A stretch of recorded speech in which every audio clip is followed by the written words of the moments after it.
सर्वांना शरणू शरणार्थी शिवप्रभात। आज आपण शरण अल्लमप्रभू यांचे महत्त्वपूर्ण वचन पाहणार आहोत। शरण अल्लमप्रभू हे जागतिक लोकशाही प्रथम भारतीय संसद अनुभव मंडपाचे प्रथम अध्यक्ष आहेत।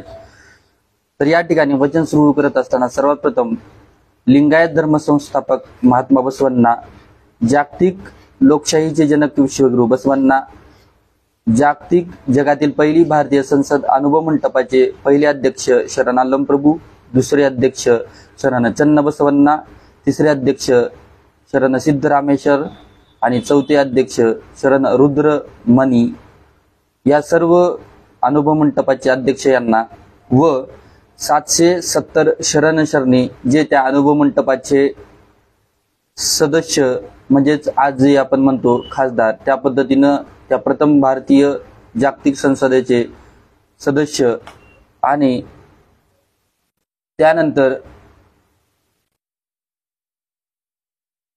1,96,000 जंगम यांना अभिवादन करून हे आपण सुरुवात करूयात। तर अल्लमप्रभू या वचनामध्ये काय म्हणत आहेत?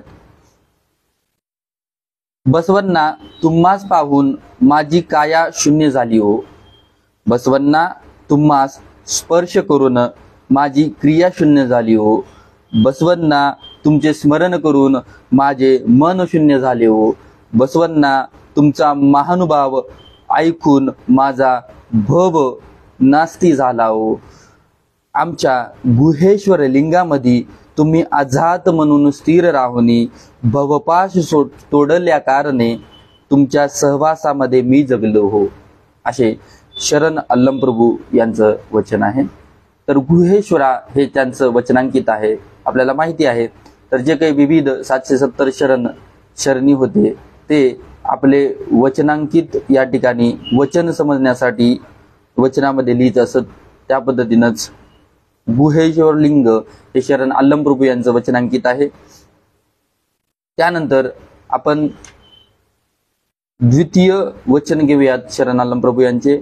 बसवण्णांच्या पायाच्या अंगठ्यामध्ये 68 तीर्थामधली जलाहून श्रेष्ठ महातीर्थाचा साठा पाहिला हो मी, बसवण्णांच्या आधार लिंग नाभीपर्यंत गुरु स्वरूपाचा साठा पाहिला हो मी, बसवण्णाच्या हृदयापर्यंत लिंग स्वरूपाचा साठा पाहिला हो मी, बसवण्णांच्या गळा मुख भ्रूमध्य उन्मनी उत्तम अंगापर्यंत जंगम स्वरूपाचा साठा पाहिला हो मी, बसवण्णांच्या विश्वतोमुख अशा शरीरामध्ये याप्रमाणे पाहणाराच भक्त जंगम म्हणेन हो मी गुहेश्वरा। या ठिकाणी शरण अल्लमप्रभू यांचं हे वचन आहे। त्यानंतर अल्लमप्रभू यांचे तिसरे वचन आपण या ठिकाणी पाहूयात।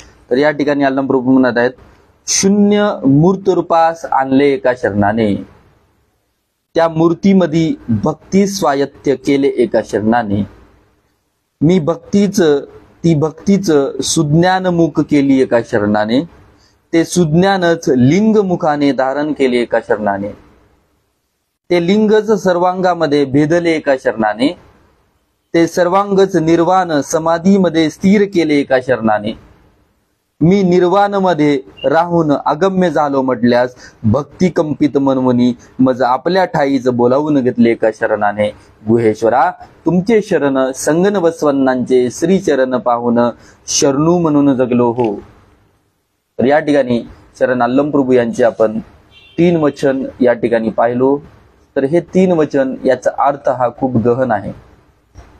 तर हे वचन हे एक शरण तत्वाच्या ज्ञानाच्या सत्याच्या जागतिक लोकशाहीच्या शरण तत्वाच्या प्रचाराचं माध्यम आहे। प्रत्येक घराघरामध्ये वचन साहित्य असलं पाहिजे, त्याचं वाचन त्याचं चिंतन होणं आवश्यक आहे। तर वचन साहित्य हे प्रचाराचं माध्यम आहेत। अनुभव मंडप हे जगत लोकशाही संसद गाव तेथे लोकशाही चालवण्याचं एक माध्यम आहे। आणि इष्टलिंग हे आपल्या निर्गुण निराकार शरीराला, आपल्या शरीरामध्ये असलेल्या निर्गुण निराकार ऊर्जेला, विश्वामध्ये असलेल्या निर्गुण निराकार ऊर्जेला या ठिकाणी समजून घेण्याचं माध्यम आहे। आपल्या शरीराला निरोगी बनवून हे लिंग संकल्पना काय आहे हे समजून घेण्याचं माध्यम हे लिंग आहे, इष्टलिंग आहे। लिंग संकल्पना ही खूप गहन आहे, त्यावरती कालच मी लिखाण केलेलं आहे.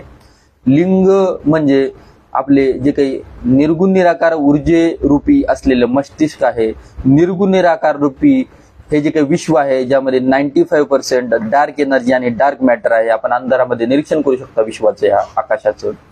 त्यानंतर हे जे काही प्राणलिंग आहे, या सर्वांचं जे काही मिलाफ ज्या ठिकाणी होतं ते इष्टलिंग आहे.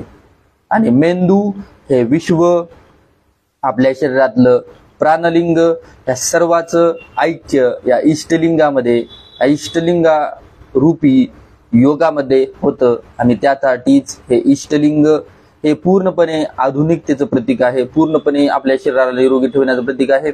अनुभव मंडप हे